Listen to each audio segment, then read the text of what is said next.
So today we are going to talk about one example where we have a set of conditions with a gas and then those conditions change. So how can we, knowing some of the changes in conditions, predict or learn some mathematical information about the other parts of that? So the first way that we're going to do this is called the combined gas law.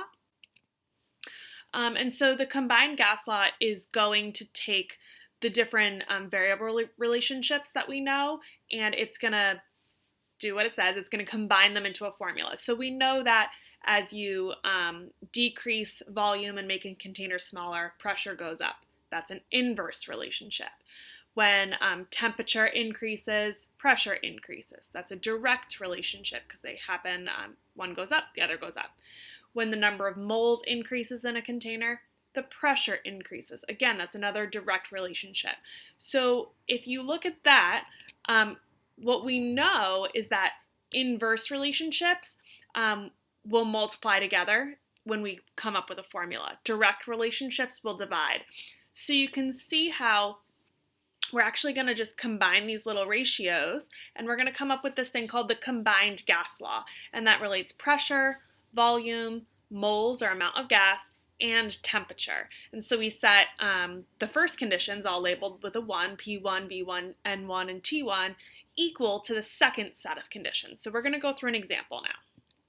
We will start by going through the steps for solving a combined gas law problem.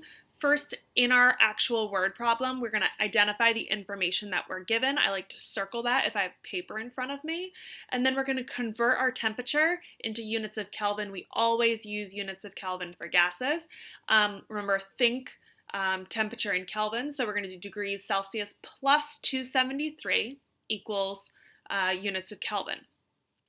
The next thing we're going to do is we're going to simplify the combined gas law.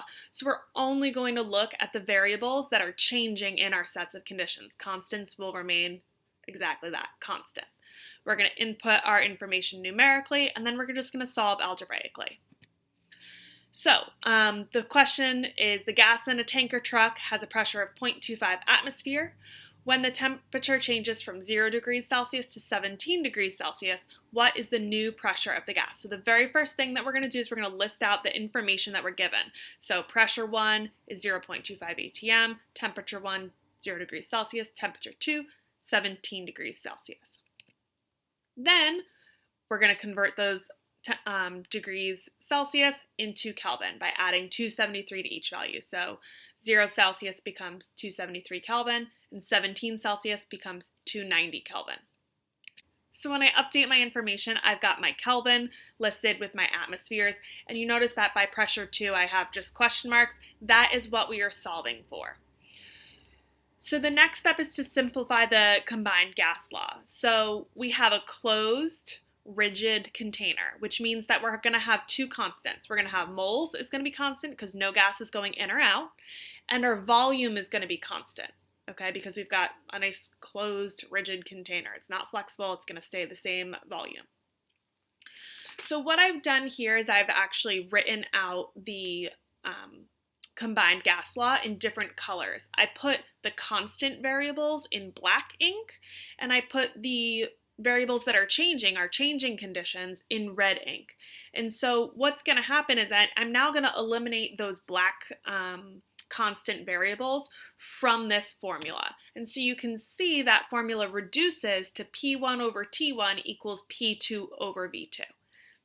Wonderful. It allows us to do any combination of variables, whether it's two variables that change or even three variables that are changing in our conditions. So our next step is just taking our numerical values and plugging them into the formula. So we've got 0.25 atms divided by 273 Kelvin equals pressure 2, which is what we're looking for, second set of conditions, and 290 Kelvin. This is a direct relationship, so as our temperature increases, we should expect that our pressure will increase. So the last step is just going to be solving. When we solve, we've got two different methods. We can just use algebra. So again, in black ink, I've written that original equation. And then in blue ink, you can see how I divide by 290 Kelvin on both sides. I'm going to, simplify and reduce that 290 Kelvin on the right. And then I can reduce the Kelvin unit from the 290 and the 273 in the next step, solve numerically, and I get a pressure of 0.265 atmospheres. Some people prefer to use a different method. They prefer to use the cross multiplication. So again, I started in black with that original same exact setup. And so this time by solving for cross multiplication, you can see the very first step that I did is in purple. I took the two things that were in diagonal from each other and multiplied them together. And so I set up my new equation. Okay. Once I have that equation set up, which is 0.25 atmospheres times 290 Kelvin equals 273 Kelvin times pressure 2. I just solve algebraically, divided by 273 on both sides. Again, cancel out that unit of Kelvin, and numerically I get the same exact answer, 0.265 atmospheres. So it doesn't matter how you solve it. Those are two strategies that people like to do. On this last page, what I have for you is a reference, and this is going to be available embedded into the doc that you guys are using. So you can reference this and check it out if you want to take another look at this later. Hi everybody, how are you doing? My name is Ms. Krusberg and I'm one of the teachers on the chemistry team here at the high school. And what I'm going to show you today is how to use the reason ratio method to solve problems involving gases. So I just kind of want to briefly go over the steps that we'll be using, and then I'm going to show you how to use each step. So step one will be reasoning. So we're going to actually predict what the answer will be like. So we're going to determine the relationship between the variables and predict what we think the answer will be. Then we're going to set up a ratio. So I'll show you how to do that. And we're going to use that ratio to solve a proportion problem. And then finally, what we'll do at the end is we'll reflect, and with the numerical value that we come up with at the end using our proportion, we're going to decide, does that make sense with our original reasoning? So to do that, we're just going to I'm going to reread the problem. We're working with the same tanker problem. So again, it's the tanker, the gas in the tanker truck has a pressure of 0.25 atm. When the temperature changes from 0 degrees Celsius to 17 degrees Celsius, what is the new pressure of the gas?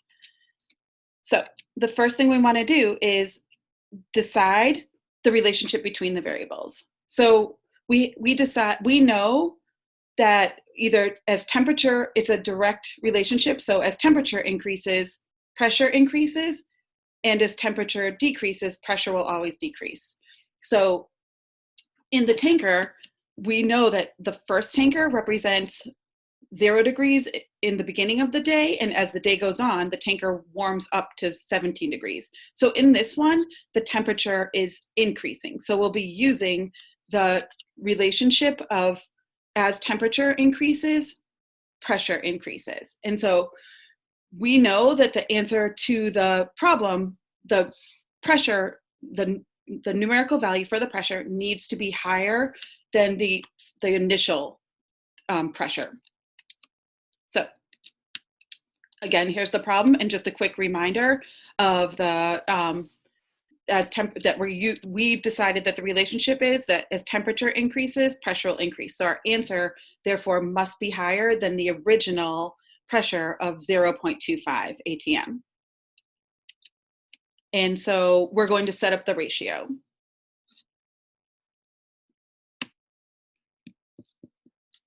So here are our two options.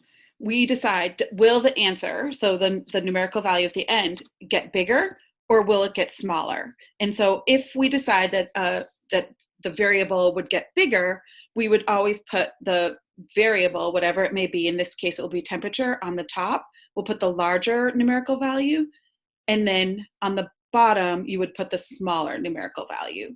That's if the answer gets bigger. If the answer at the end would come out smaller, you would put the variable, the smaller numerical value for the variable on the top, and the larger numerical value for the variable on the bottom. And so because we know that in this case, temperature is increasing from 0 degrees Celsius to 17 degrees Celsius, we know that, again, the pressure will increase, so our number should be bigger. So we are going to use the first one with the variable, the larger variable on the top. And so we're going to to set up our ratio, we're going to put the temperature that's larger, so T bigger, over T smaller. So because again, we want the pressure, the answer will be bigger, so we're going to start by putting the larger quantity or the larger numerical value on the top. And I just want to remind us that we need to convert the degrees into Kelvin. So to do that, we just do Celsius plus 273. So this is the temperature 1. When it's 0 degrees Celsius, we add 273 and we get that it's 273 Kelvin. So nice and easy there. And then for the temperature as the day goes on, it becomes 17 degrees Celsius, and then we add 273, bringing us to 290. So what we're going to want to do is put the larger quantity on the top of the fraction. And so you will set up your ratio by putting 290 Kelvin on the top and 273 on the bottom. And so again, that matches, the pressure will go up. We put the larger quantity on the top. So we put the 290 Kelvin on the top. The next thing we're going to do is solve by setting up a proportion using that ratio. So here is our original ratio down here. So we have 290 over 273. And so what we'll do is you're going to write whatever you're trying to find. So in this case, we're trying to find pressure. You'll write that value here, and then we're going to solve for the unknown by multiplying it by our ratio. And so in this case, it's pressure. It could be other variables as you do the other practice problems. And so here, we're going to put in the value of 0.025 for pressure, and then we're going to use our ratio that we set up down here. So we're going to do 290 over 273, and then we're just going to multiply left to right. So if you look here, I'm going to just show you how to do the math. So you just multiply left to right. So we would have 0.25 ATM times 290. So I'm just going to do that really quick here. So I'm going to put in the 0, even though you don't really have to. 0 times 0.25, sorry, 0.25 times 290. And you can see that we got 72.5, just like in the video below. And then we're just going to divide that by, we could always put this over 1 if we wanted to, because we're basically multiplying 1 by 273. So we're just going to divide that by 273. So divided by 273, hopefully I get the same answer, and I do. So I think I rounded a little bit incorrectly, but it's 0.265567777. And so again, we're just rounding. You can round to you'll probably want to round to at least the 100th spot, which is right here. This is the 10th, 100th, thousandths. And I actually should have rounded this up to 6, but we'll leave it like this for now. And so we say to ourselves, so in a minute, we're going to reason. Does that make sense? We had predicted that the pressure would go up. And based on our prediction, as temperature increases, pressure increases, it does go up. So 0.25 increases to 0.26. And so it does make sense. That is the whole idea behind the reason ratio, is first you make a prediction, then you set up the ratio to solve a proportion, and then you check your answer at the end and just make sure it makes sense with what you originally thought. And so that is the example problem. And I just kind of want to show you, this is all written out with Think Aloud. So if you get stuck while you're solving the problems, you can always go back here. It's a little more detailed. And so this is in the Are You Stuck area of your handout that you're working on. Okay, so hopefully this was helpful. You can choose either method to solve the rest of the problems. And let us know if you have any questions. Have a great day.